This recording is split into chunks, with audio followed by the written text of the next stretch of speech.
Bueno, señores, un caso único en el mundo. Ayer comenzó un proceso de vacunación, una campaña de vacunación sin ministro de Salud Pública. Entonces, hacía horas que estaba en marcha el proceso de vacunación cuando fue anunciado y juramentado el nuevo ministro de Salud Pública, el doctor Daniel Rivera. Muchas opiniones favorables, hablando bien de él. Pero una circunstancia interesante es que el ministro saliente, el doctor Plutarco Arias, asistió a la toma de posesión en el ministerio y allí lo aplaudieron. Vamos primero a ver la juramentación del nuevo ministro de Salud Pública y pueden poner inmediatamente después la despedida con aplausos a Plutarco Arias por parte del personal del ministerio. Adelante con la juramentación. A 3 días de la destitución del saliente ministro de Salud Pública, el Poder Ejecutivo presentó el decreto 132-21 que designó a Daniel Rivera, quien tiene una especialidad en terapia intensiva, así como maestría en gestión y planificación de centros y servicios asistenciales y gestión hospitalaria en universidades de Estados Unidos, México y España. Venimos del sector que está tratando a los pacientes con COVID. Luego de una institución que ha manejado 3.000 casos de coronavirus, por lo cual sabemos que lo único seguro es la prevención con la vacunación. La primera intervención pública del nuevo ministro de Salud Pública y Asistencia Social tuvo lugar precisamente en el Palacio Nacional en una rueda de prensa del Gabinete de Salud. Estaremos enfocados en estos 3 meses continuos en tratar de que esta población sea vacunada. Aquel riesgo de ese paciente de alrededor de los 60 años en adelante son lo que nosotros como objetivo principal tenemos. Daniel Rivera además confesó que mantiene constante comunicación con el saliente ministro Plutarco Arias, ambos de la provincia de Santiago. También pertenecemos a una institución de salud pública y privada. Casi la mayoría pertenecemos a la parte educativa y tenemos muy buenas relaciones. Casualmente siempre hemos mantenido en comunicación con el anterior ministro de apertura constante a los servicios de salud, tanto público como privado. Según diferentes fuentes consultadas, Rivera tiene más de 30 años de labor en el sector público y privado, ocupando diversos cargos en la Pontificia Universidad Católica Madre y Maestra, incluyendo la de director de la carrera de medicina en 3 ocasiones.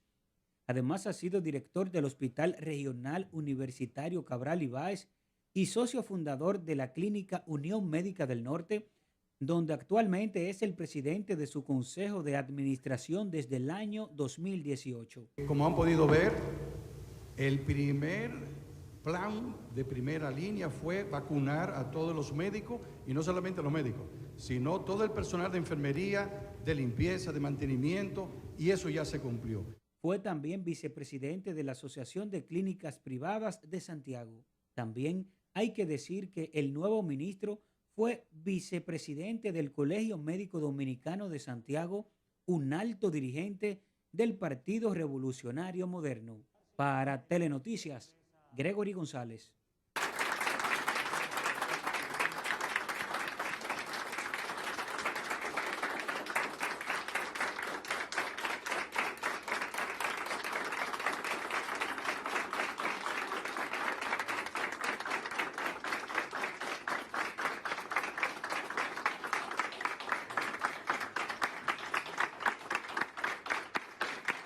Bien, ahí ven ustedes la despedida con aplausos que le hizo parte del personal de salud pública al doctor Plutarco Arias. Hay que señalar que el doctor Plutarco Arias realmente enfrenta una situación incómoda por la circunstancia en que sale del ministerio. Mucha gente en Santiago dando fe de su seriedad, de su honradez. Un ministro puede fallar porque incurre en actos de corrupción, pero puede fallar también por el hecho de no detectar o no poder enfrentar a una mafia de corrupción también. Es difícil una situación como esa, obviamente, pero lo que queda yo creo que bastante claro es que él no tiene el temperamento o el tigueraje, para decirlo en dominicano, para enfrentar esos grupos, incluso para explicar, porque él dice que fue objeto de una campaña de chantaje. Se chantajea al que ha hecho algo malo. No me luce que eso fue lo que quiso decir, pero eso fue lo que dijo. En cuanto al nuevo ministro, también todo el mundo habla bien de él en Santiago, pero él tiene un deber a lo que le tiene que poner cuidado. Él es vicepresidente de la Asociación de Clínicas Privadas, ANDECLIP. ANDECLIP es una parte dentro de todo lo que se mueve en salud pública. Y ahora como funcionario, él está por encima de las partes. Lo primero que debería hacer es anunciar hoy su renuncia como vicepresidente de ANDECLIP. Y luego tratar con mucho cuidado todo lo que tenga que ver con ANDECLIP, porque muchos pudieran pensar que tiene un conflicto de interés. De manera que ojalá que se conduzca de esa manera y así dé base a todos los comentarios de reconocimiento y hasta elogios que se han hecho acerca de él, sobre todo por gente que lo conoce. La verdad es que... a la vicepresidenta. Sí, adelante. No, quería agregar sobre eso que señalas de ANDECLIP y el potencial, digamos, conflicto de interés que se podría producir dependiendo de cómo se maneje el asunto en salud pública. Uchi, que en una de las cosas que hemos abogado porque aquí se resuelva pronto a nivel legislativo es el tema de los conflictos de interés, la puerta giratoria y los peligros que eso genera para la corporativización del Estado. La verdad es que este gobierno ha tenido, hay que reconocerlo, sobre todo en el tema del proceso de vacunación, muchos aciertos en materia de salud pública y desde aquí se lo hemos aplaudido cuando ha sido, digamos que cuando ha sido evidentemente merecido. No obstante, el tema de la corporativización del Estado por parte puntualmente de este gobierno es una de las tendencias en su accionar que podrían generar mayor preocupación. Gente que, por ejemplo, pertenece a las empresas de transporte dirigiendo los entes reguladores. Gente que pertenece al sector privado de ciertos temas, entonces ahora pasando al ente regulador. ¿Que está mal? Bueno, no es ilegal. Lo que sí es que a lo mínimo no puede ser que una persona entre, a lo mínimo, entre a regular una parte del Estado sin haber previamente renunciado a representar ciertos intereses. No después, no en el primer día, no a los 2 días, previamente renunciado. Porque mientras tanto hay al menos 24 horas, 48 horas donde esa persona representa intereses privados y representa el interés colectivo. Y eso definitivamente no puede ser.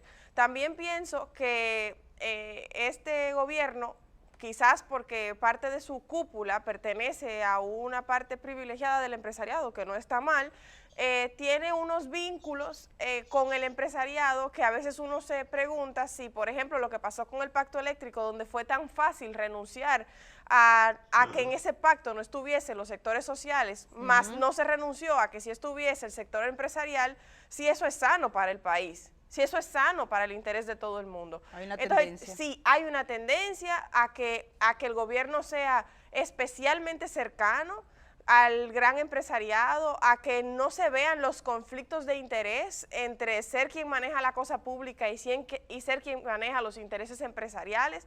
Y de verdad que en otros países se ha visto como eso al final genera un gran problema de corrupción sistémica y de conflictos de interés sistémicos que luego son muy difíciles de desamarrar.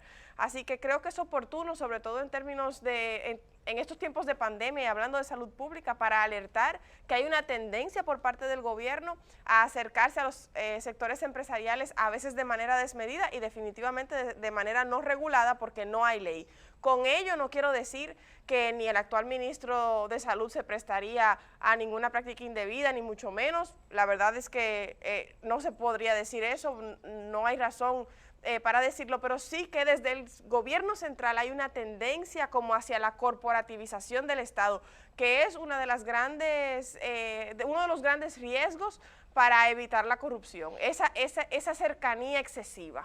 Sí, se nota en decisiones anteriores. El doctor Rivera ha hecho gestión pública. Eso de alguna manera podría ser un aval de cierta tranquilidad inicial de decir, bueno, conoce el sector público, porque hay casos en los que es absolutamente el sector privado manejando la cosa pública.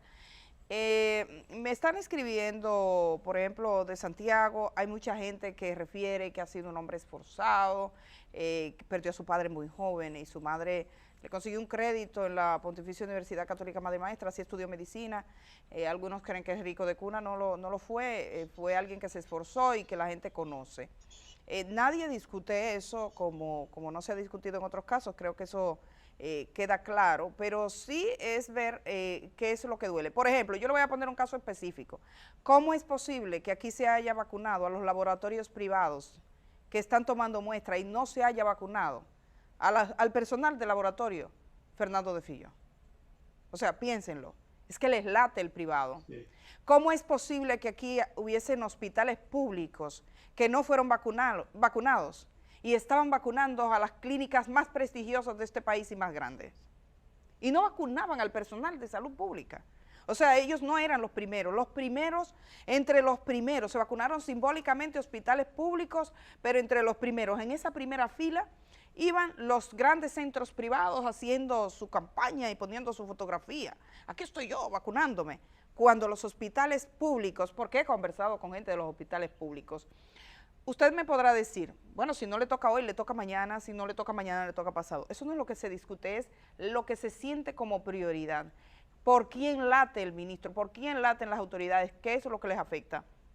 Lo que decía Carolina del pacto eléctrico, que por cierto, en su documento, yo siento como no entiendo, en su documento oficial, que está colgado en sus páginas, cuando usted lo busca, hay referencias al año 2018, porque hicieron una copia bárbara en algunos puntos, que se quedó el año 2018. Ese mismo pacto, ajá, eso que dice Edith es importante, porque sí, ese mismo pacto, que no pudo firmarse porque no se logró consenso, es el que se firma sin consenso.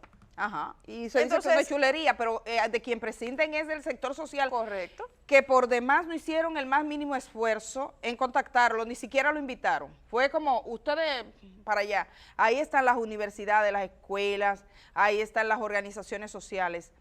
Este gobierno, probablemente en términos económicos y de caminar, surgió bien apoyado por esos sectores empresariales. Pero este gobierno también es la consecuencia de una movilización social sin precedentes, donde la gente dijo, estoy cansada de la corrupción, y decidió mirar a otra parte, no porque creyera más en estos, sino porque aquellos ya le habían quitado las esperanzas. Eso fue así. Entonces, a esa gente con la que el presidente de la República, Luis Abinader, caminó juntos, se abrazó, marchó, salió a la calle. La dirigencia del PRM dijo, estamos aquí, y muchas veces le decían, cuidado que esto no es tuyo. Es la gente que hoy le dicen en un pacto eléctrico, ustedes no son importantes, a nosotros no nos importa, nosotros ya nos pusimos de acuerdo con los empresarios del gobierno y esto se resuelve. En definitiva, eso es lo que ha pasado, porque el sector social no fue tomado en cuenta. Entonces, el ministro de Salud tiene un gran desafío. Yo he estado mirando en estos días el tema, por ejemplo, de la seguridad social. Al Laboratorio Nacional, Fernando de Filló, se le puso un tope de cuánto podía recibir, creo que hasta 69 millones de pesos en pagos de pruebas. Hay laboratorios que han ganado miles de millones, siempre se dirá. Bueno, lo que pasa es que no tiene muchas capacidades, de hecho el laboratorio era un fiasco, pero ¿por qué la salud pública se ha llevado a unos niveles de que esté arrastrándose como se ha arrastrado en este país?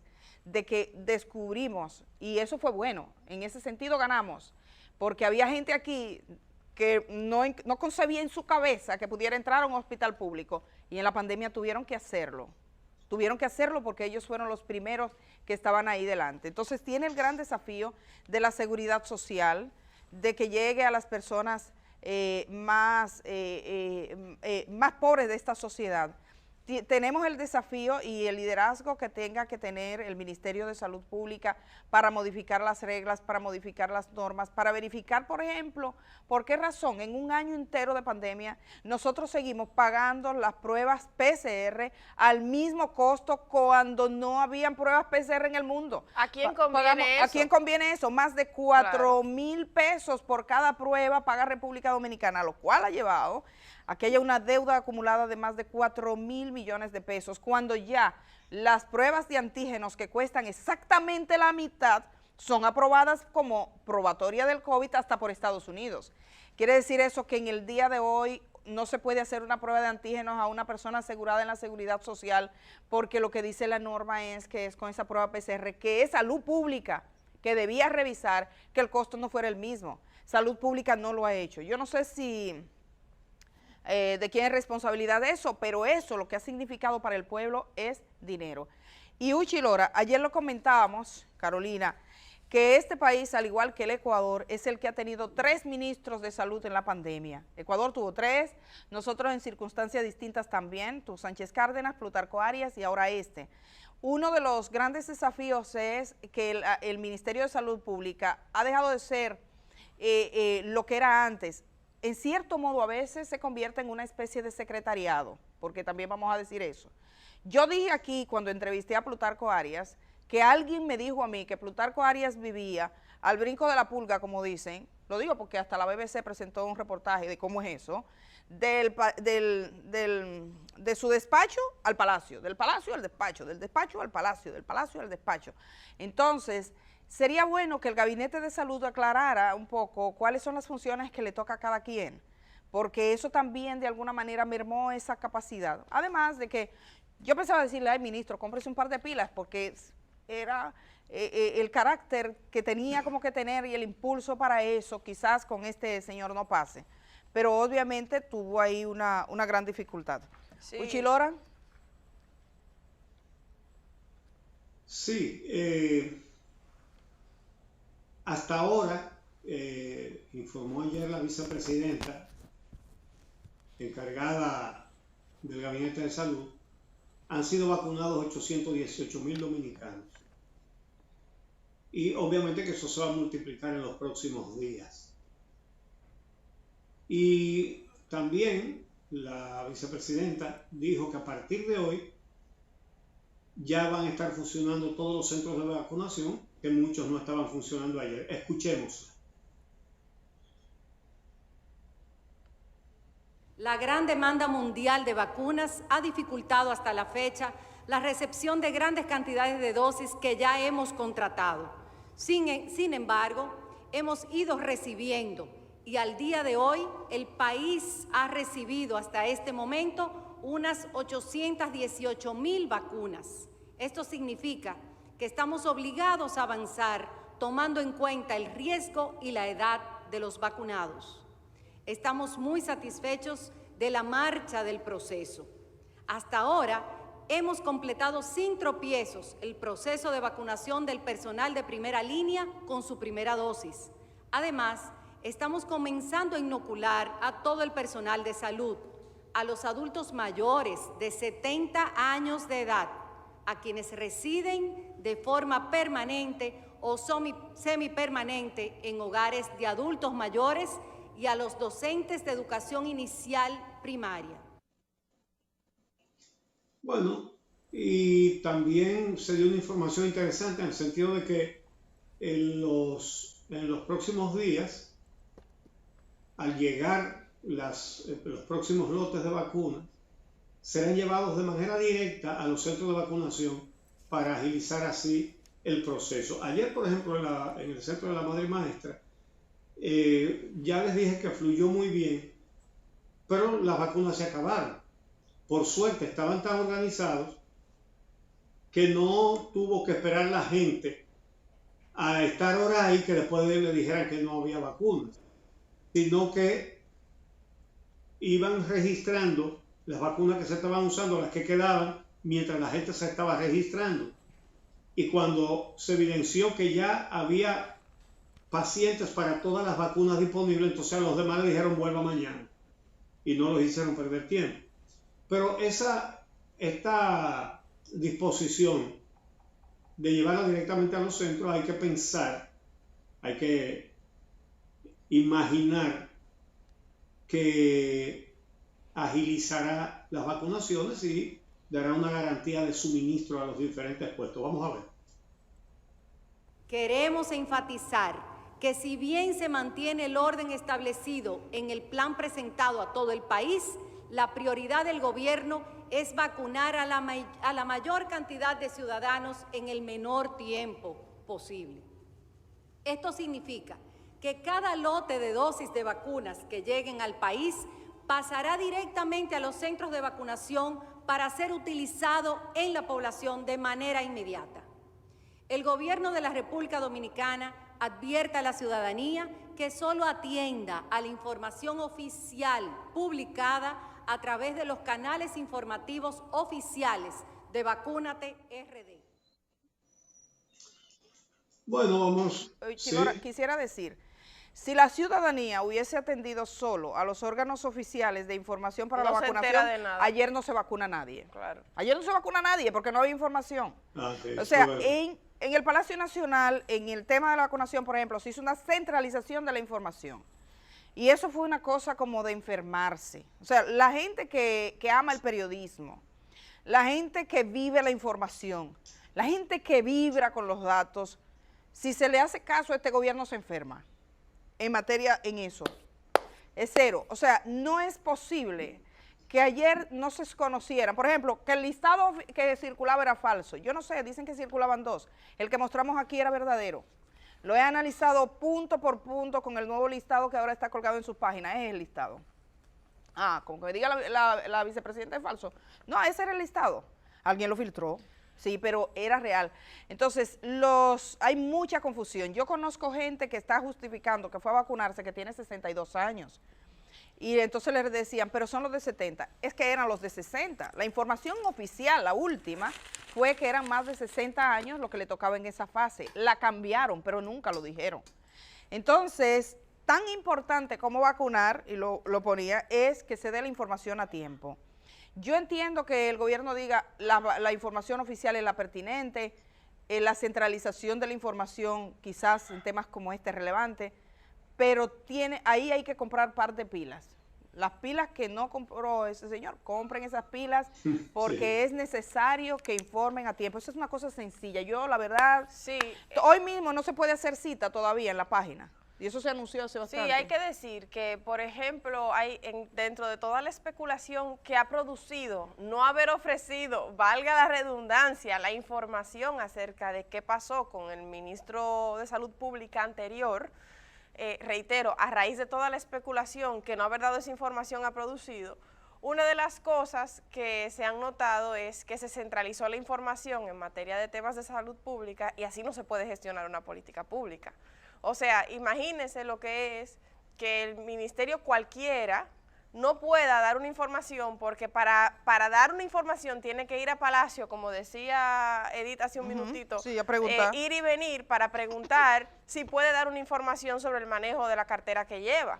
Entonces, eso en primer lugar. En segundo lugar, el COVID se maneja con dos asuntos. Con atención sanitaria, como cualquier pandemia, no es tampoco física cuántica, con atención sanitaria y con información pública. Y si la información pública no está bien gerenciada, bien gestionada, bien entregada, entonces se dificulta la gestión de la pandemia. En tercer lugar, el tema de la transparencia. Este gobierno ha mencionado cuántas reformas está dispuesto a hacer para garantizar mayor transparencia. Pero hay cosas que no tiene que reformar, que simplemente tiene que hacer disponibles. La información pública es una de ellas.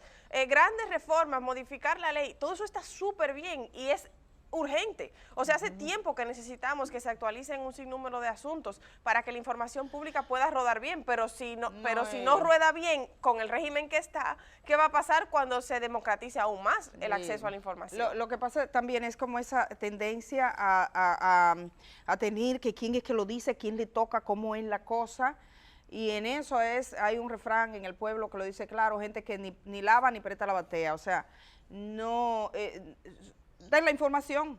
Es increíble, o sea, ayer en la mañana la gente no sabía dónde estaban los centros de vacunación con vacunas, que después que usted las saca de cuarto frío tiene que usarlas.